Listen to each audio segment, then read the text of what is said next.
a speaker, a blogger who is very well known for being the food mood girl. Lindsey, thanks so much for joining us. Yeah, thanks for having me. So super pumped to have you. You're actually in Providence. You're speaking at the Bryant University Women's Summit tomorrow. Yep. You have like a demonstration and you're cooking and you're chatting. So we're super excited to have you in town before you're going to be up there tomorrow. Yeah, I'm really excited. So it's a real honor. I have followed this conference for the past several years, so to speak there is really exciting. That's congratulations to you.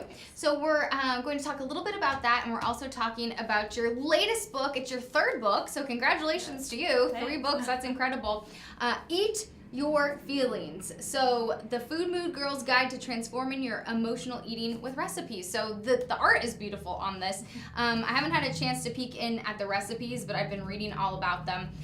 Let's first off, but before we dive into the book, let's start off by kind of about your blog and your guide to becoming the Food Mood Girl. Sure. So this really started for me as a kid. I suffered from anxiety. I was actually hospitalized when I was 12 years old for panic attacks. And even though I was only 12 years old, I was very intuitive, and I just knew this wasn't a normal way to live. It's not how I wanted to feel. So can you imagine a 12-year-old? I went to my parents and I was like, I think I need therapy. You were intuitive. That's great. And they were like, luckily they were super supportive, and they're like, sure. So I tried therapy, and then that was going all right. But I felt like I was missing something. And my sister, she's 8 years older than me, she started going to a wellness center in my hometown. And I saw a shift in her. We kind of had similar struggles, and she just changed. And so I said, I want that. I was like, can I go there instead? And so I tell people I've really been the food mood girl since I was about 12 or 13 years old, because that's when I started the journey of figuring out, my own food and mood relationship, how I could use food to actually help with my anxiety, and also how I didn't need to use food to fill voids. I think that's such a critical aspect. When I talk to nutritionists on this show, we talk a lot about that combination and that relationship between food and emotion, whether it's the texture, whether it's the process of just eating, and just the relationship between food and the mood that you're in. So you actually really focus on that in your cooking, in your cookbooks, in your blog, in your public speaking as well. So I think that's really neat diving into it. Let's talk about what you'll be speaking about tomorrow at the Women's Summit. It sounds pretty cool. You're doing like an interactive demonstration, really just talking about how you can make simple meals and talking about that relationship between the brain and between the gut. Yeah, so tomorrow we're gonna have a lot of fun. First of all, I don't like to take things too seriously. I always say that Eat Your Feelings is like WebMD meets BuzzFeed. And I was just talking to the surgeon that was in here, and we were going over the book, and I was like, yeah, I like to keep things, and he's like, well, it's good, it's relatable and people understand it. Totally. So we'll definitely have a lot of fun. I plan on, just sharing some of the philosophies in Eat Your Feelings and what that means to me, because I think that as much as it's about the food, it's also about the emotion, and they go hand in hand, and so it's important for people to understand that, because I always say you could eat as much kale as you want, but if you hate your job, if you're in a bad relationship, that kale's not going to fix it. So you really have to have both.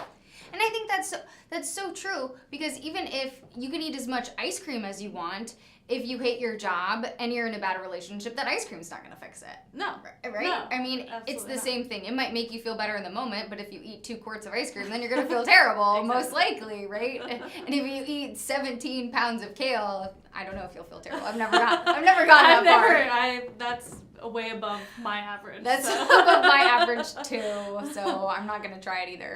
Ice cream or kale. So you're going to have some fun tomorrow. Let's talk about the book. Let's talk about, I think the phrase "eat your feelings" is so, just so on point for right now. I think a lot of, I'm a millennial, I don't know about you, but a lot of millennials really kind of grab that old? Just kidding. I don't know. I don't know. Yeah, I'm on the millennial train. I'm on the millennial, in that group. Yeah, in that group. Use that phrase I eat my feelings, but you can use that kind of in a positive context, and I think that's kind of where you're going with this book. Yeah, so I think, so many of us say, I'm eating my feelings, and we look at it as this really bad thing, but I thought about it, and I realized that we were really born emotional eaters. You think of what a baby, when they're hungry, what do?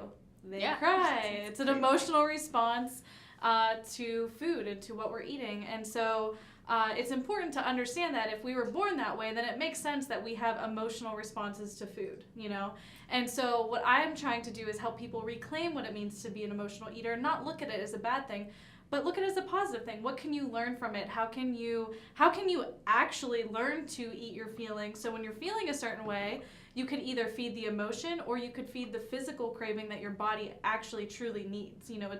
Your body's super smart. It's always, the reason it's craving is because it's always looking for what you need to help you with what you're going through. I think that's excellent. So we want to tune into our bodies. We want to find out what's going on.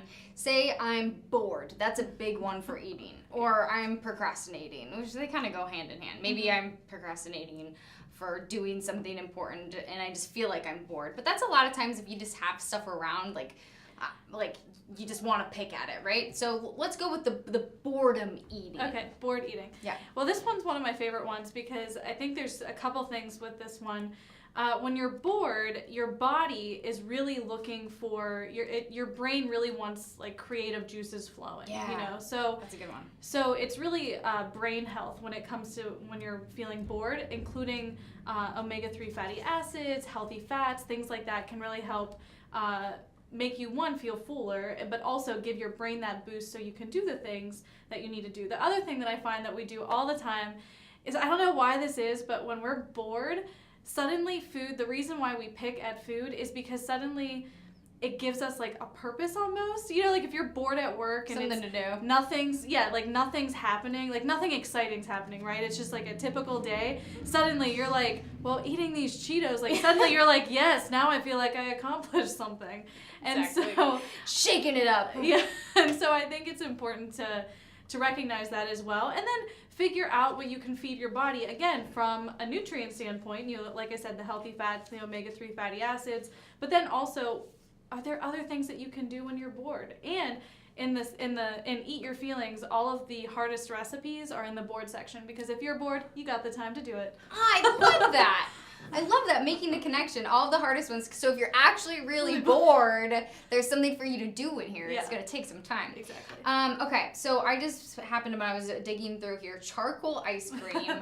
That sounds incredible. Okay, so here's one: anxious and stressed, emotional eating. So recipes when you're feeling stressed and anxious. So when we feel stressed and anxious, you get all kinds of cravings, and that's probably a time when you really need to be feeding your body really good nutrients. Mm-hmm. What are some of the foods that you have and recipes that you have in here?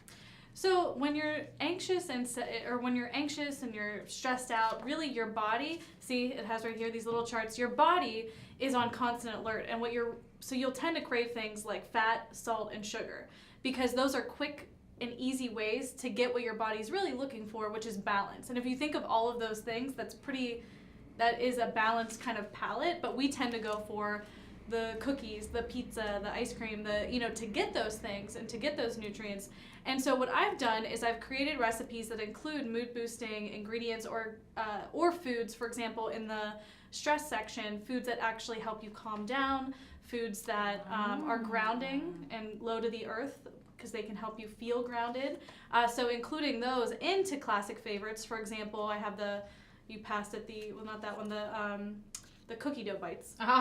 So oftentimes when we're stressed out, we may want a cookie. You can still have that same satisfaction, but that has almond meal in it, so you get the healthy fats, the protein that your body is really looking for.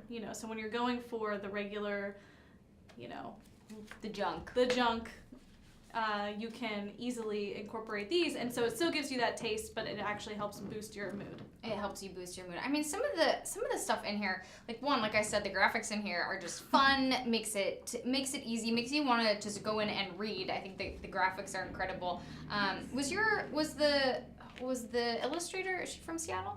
Yes. Yeah, okay. Yeah. I thought I read that. Oh, yeah, that's right. You're I'm from Seattle. And you love dogs, so I was like, we're going to get a lot. I dedicated my book to my dog. Her dog's name is Winnie Cooper, folks, so you gotta like her, right? Let's talk about when you're feeling sad. whether it's true for women or not, sometimes women can talk more about eating their feelings, whether or not that's true. Sometimes we talk about it. So you think about whether they are emotionally upset, they can reach for food more often. Whether that's true or not, we talk about it with our friends or not. Let's talk about some of the recipes that you have in here.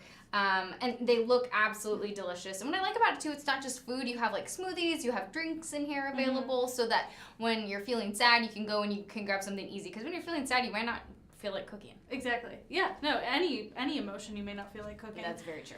You might not feel like cooking ever. Which I make it very easy for you. I teach knife skills in the book. I teach simple ways to cook things. There's some recipes that have 2 ingredients. So it's really versatile. But when you're sad, it's interesting because when you're sad, your body, what it really wants is serotonin. It really wants to be happy. So you go towards foods that are high in carbs and sugar because those give you a quick serotonin fix. But what you're really looking for is a sustainable serotonin fix. So, feeding your body, again, magnesium, healthy fats, and there's different nutrients or different fruits and vegetables and whole grains in each of the section that kind of go along with each of the emotions. But then I think, a really big point of my work in the book is to actually, use food as, I say, prescribe as necessary, use it for what you need it for, but don't surpass the emotions. I think I always encourage people to feel their feelings because that's part of it too. So many times we're quick to grab the quick cookie, the ice cream, the cake, whatever it may be. And I love all of those foods as well. But what we're really doing is we're really creating a void. We're trying to void actually feeling sad. And guess what? We're human. It's okay to feel sad. It's okay to feel happy. It's okay to feel all of the emotions.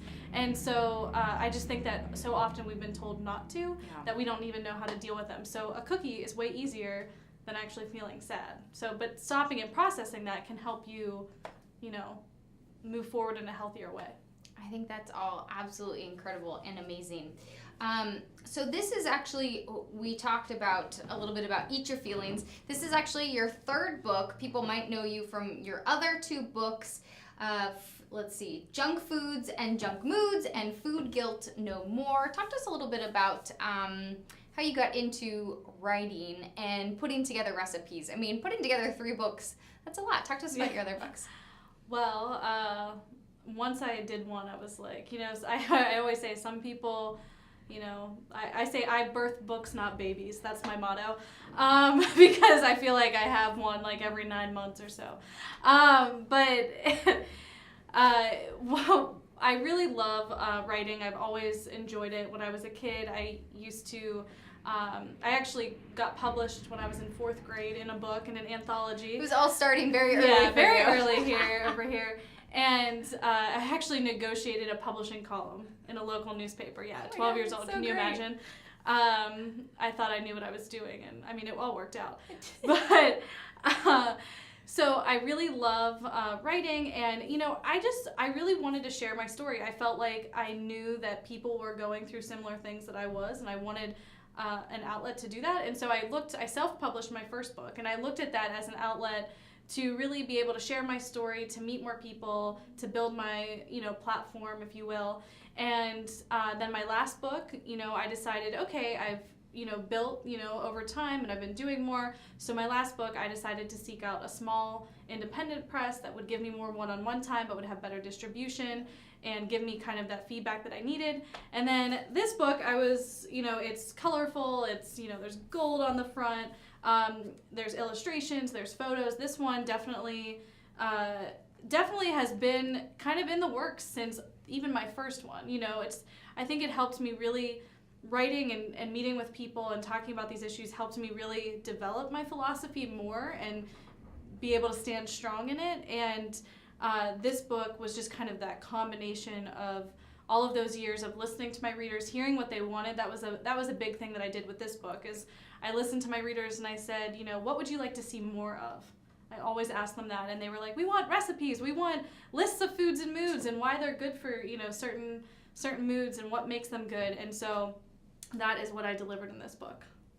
That's awesome. It's always good to get input from readers. Mm-hmm. So you are going to be staying in Rhode Island. Rhode Island, if you didn't know, and Providence also, here specifically. Rhode Island is a foodie state. Providence is kind of a foodie city. So what should I check out? Well, that's what I was going to say. Have you heard about any places to go to? No, I haven't gotten any. Not yet? No. Okay, so we'll have a chat. Okay. I was going to say, do you have anything in mind or anything like that? Not yet? Not yet. Just happened All in the town. things, yeah. I just got in today, this morning, so I've been like a little... Haven't had a chance to explore as of yet. All right, well, Lindsey Smith, the Food Mood Girl. You can follow her on all of her social media platforms. There's a lot of them. And where do you like to? Every author that I have, I always like to ask them where they like to get their books. You could say where your books are available. You're not from here, so I don't know if there's like a local bookstore in your neck of the woods or. Yeah, so I'm from Pittsburgh, so from my neck of the woods, there's White Whale Bookstore, City of Asylum, there's Riverstone Books. I usually, rep all of the independent bookstores that I can, but it's also available on Amazon, Barnes & Noble. I said Amazon. Amazon!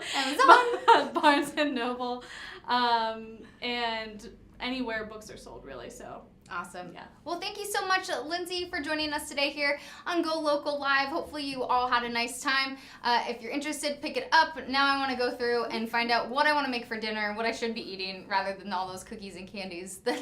Right? Thank you so much for joining us, Kate. I will be back at 2 o'clock introducing pop singer Olivia King in the Alex and Ani Lounge tomorrow, and then we kick off things at 3 and 4 o'clock for lifestyle, news, and politics. I'm Molly Ryan. Thanks so much for joining us.